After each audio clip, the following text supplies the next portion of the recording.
안녕하세요. 반갑습니다. 유튜브 챌린지 2주차. 지난주에는 10년 후에 나에게 보내는 편지를 영상 녹화했어요. 이번 주의 주제는 내가 그 10년 후에 여러 가지 목표를 정하는데 목표 달성을 위하여 꼭 해야 될 한 가지가 이번 주의 주제예요. 그래서 저는 목표 달성을 위하여 해야 될 딱 한 가지의 소주제를 당신의 최고 가치는, 나의 최고 가치는 이란 질문으로 시작을 합니다.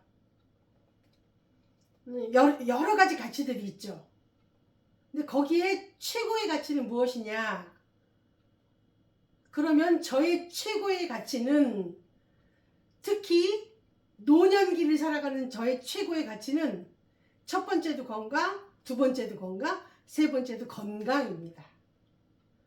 가치 우선순위가 있는데요. 그때 연령 시기에 따라서 달라요. 자녀들을 양육하는 시기에는 자녀 양육과 그다음에 자녀들을 어떻게 좋은 학교에 보내는가가 제 인생의 목표일 때도 있었습니다. 근데 지금은 노년기 시대에서 노년기 노인들의 종류는 세 가지로 나눌 수 있거든요. 첫 번째는 초령 노인, 65세 미만입니다. 저는 65세 이상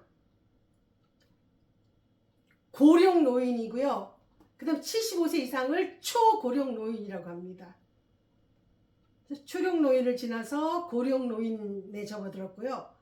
이제 곧 초고령 노인으로 들어가면서 어떤 목표를 이루고자 하는 목표는, 저는 지금 이 나이에도 제가 이루고자 하는 목표가 있습니다. 그래요, 난 꿈이 있어요. 그 꿈을 믿어요. 야야야, 내 나이가 어때서 꿈꾸기에 딱 좋은 나이인데 라고 노래를 하면서 이 나이에도 꿈을 꾸고 목표를 세우고, 그리고 꿈꾸기에 가장 적당한 나이라고 이야기합니다. 제 꿈은요, 작년에 유튜브를 시작해서 이제 2,000명의 구독자가 저를 구독해 주시고 좋아해 주시고 있는데, 올해 안에 1만 구독자가 제 목표입니다. 유튜버로서 1만 구독자 되는 것.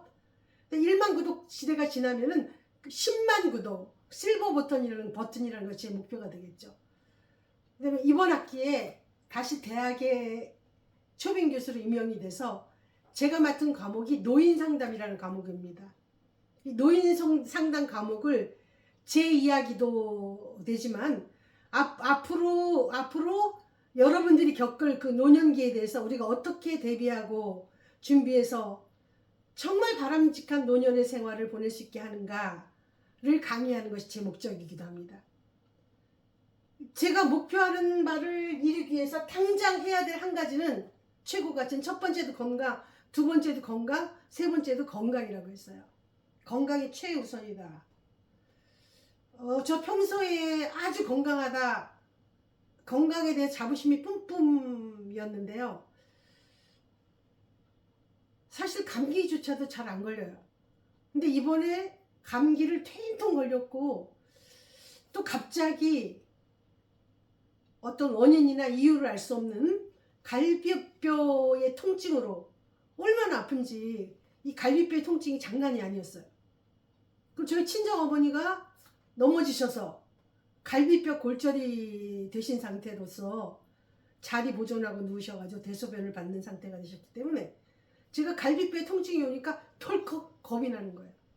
갈비뼈에 실금이 갔나? 어째서 이렇게 갈비뼈에 통증이 있을까? 라고 한 일주일 이 갈비뼈의 통증으로 인해서 좀 고생했습니다. 지금도 약간 우리한 상태가 남아있어요. 그래서 막상 이렇게 아파 보니까 모든 의욕이 사라지는 거예요. 의욕좌. 저 평소에 여러분들 아시다시피 제가 의욕 뿜뿜한 성격이잖아요. 의욕이 저하돼가지고 식욕도 없고요. 뭘 하고 싶은 욕구가 없어지는 거예요. 그래서 이것은 하나님께서 나에게 푹 쉬라는, 쉼을 가지라는 신의 계시로 받아들여서 한 이틀 동안에 두문 불출.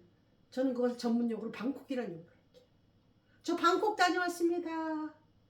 저 태국에 있는 수도 방콕이 아니고 집에서 방에서 콕 박혀서 소파에 누워가지고 호떡을 뒤집듯이 이렇게 뒤집고 저렇게 뒤집으면서 시간을 소요할 수밖에 없었습니다. 다시금 깨달은 것이 정말 건강이 중요하구나 라고 하지만 이 건강조차도, 제가 잡고 싶은 건강조차도 우리 손에 없다는 것입니다. 뭐 감기 걸리고 싶어서 걸리나요? 갈비뼈 통증, 제가 원해서 이 통증을 가지게 됐나요? 그런 건 아니잖아요. 그래서 건강조차 우리 손에 없지만 그래도 우리가 내 건강을 스스로 좀 잘 지켜나가는 그런 기준점은 있어야 되겠다. 그래서 오늘 제가 3가지를 말씀드리려고 합니다. 첫 번째는 운동입니다. 가끔씩 제가 농담으로 요즘 어떤 운동을 하세요? 그러면 저요 숨쉬기 운동만 합니다라고 얘기하지만 이 들숨 날숨 숨만 잘 쉬어도, 그래서 저희가 들숨 날숨 숨을 들이쉬고 후 숨을 내쉬는 들숨 날숨만 잘 쉬어도 건강을 유지할 수가 있습니다.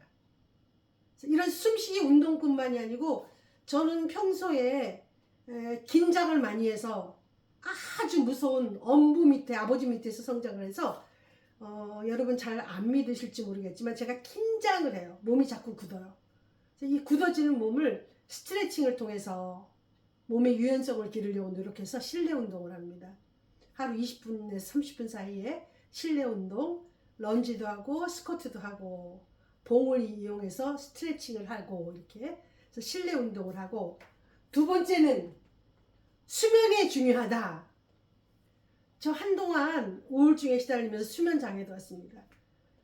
그래서 수면제를 의지했던 때도 있습니다. 근데 수면제를 복용을 하니까 잠은 아주 잘 자지만 그 다음날 아침에 깨어날 때 영 기분이 찝찝하고 기분이 좋지 않았어요. 그래서 결단을 했죠. 수면제를 의지하지 말아야 되겠다 라고 하는데 어느 한날 저한테 깨달음이 왔습니다. 그 깨달음은 내가 날밤을 새는 것이 걱정이 됐는데 밤새도록 잠을 자지 못하고 그 다음날 아침까지 잠을 이루지 못하면 어떡하나, 그것이 불안하고 걱정이었고요. 또 특별히 잠을 못 이루는 시간에 드는 우리들의 생각은 건전한 생각이 없어요. 쓸데없는 생각, 걱정, 근심, 불안, 두려움 이런 생각들을 하는 것을 제가 알기 때문에 문득 제가 이런 생각을 했습니다. 내가 오늘 한순간도 잠을 못 이룬다고 하더라도 만약에 그렇다면은 그 다음날 정말 졸리면 걸어가다가도 이렇게 내가 자겠지, 졸겠지. 애기들이 그렇잖아요. 아가들은요 밥 먹으면서도 졸리면 이렇게 자요. 그래서 그런 깨달음이 온 이후로 한밤중에 잠 못 드는 불면에 대한 고통이 사라졌어요. 그래서 잠에 대한 고통을, 불면을 초월했다고. 그래서 그래서 잠에 대한 고통을 생각으로 초월하고 난 다음부터 3시간을 자든 5시간을 자든 6시간, 7시간을 자든 쪽잠을 자더라도 제가 숙면하고 있다는 걸 깨달았어요. 푹 잘 잔다. 수면의 양이 아니고 수면의 질이구나 라는 거를 깨달았습니다. 그래서 건강을 지키기 위해서 첫 번째 운동을 하자. 수면의 신이 가자. 마지막 3번째가 정신적인, 우리가 건강하면은 신체적인 건강뿐만이 아니고 정신적인 건강, 제가 상담학 교수니까 정신적인 건강 중요하잖아요. 그래서 이 정신적인 건강을 위해서는 취미 활동을 해야 되겠다. 그렇다면 그렇게 취미 활동은 내가 정말 좋아하는 것이 무엇인가를 생각하고 취미 활동을 해야 되죠. 그래서 제가 평소에 노인 상담에 산미를 주장합니다. 흥미있고, 내가 흥미있는 거, 정말 재미있는 거, 흥미있고 재미있는 것으로 취미생활을 하자. 산미가 되겠죠. 이 3가지를 통틀어서 전부 다 가장 중요한 키워드는 건강이라는 키워드입니다. 내가 인생이 원하는 목표를 달성하기 위해서 당장 해야 될 거 가장 중요한 한 가지는 건강입니다. 그래서 평소에도 이렇게 노래합니다. 건강의 강을 맨 앞으로 돌리면 강건. 강건이란 단어. 강건해야 되겠다. 그래서 강건은 신체적인 강건, 정신적인 강건, 플러스 노년에 가장 중요한 경제적인 강건도 포함되고 관계적으로도 강건함이 필요합니다. 그래서 제가 앞으로 꿈꾸고 있는 여러 가지 목표 달성, 1만 유튜버, 10만 유튜버, 유튜브 크리에이터로 또 새로 임용된 대학에서 정말 제가 맡은 제자들에게 좋은 강의가 할 수 있는 그런 사람이 되기 위해서 무엇보다도 건강에 유의해야 되겠습니다. 이것은 저뿐만이 아니고 전 세계 모든 사람들에게 다 해당되는 것이 인생의 최고의 가치는 건강이라고 얘기할게요. 여러분 경청해 주셔서 고맙습니다.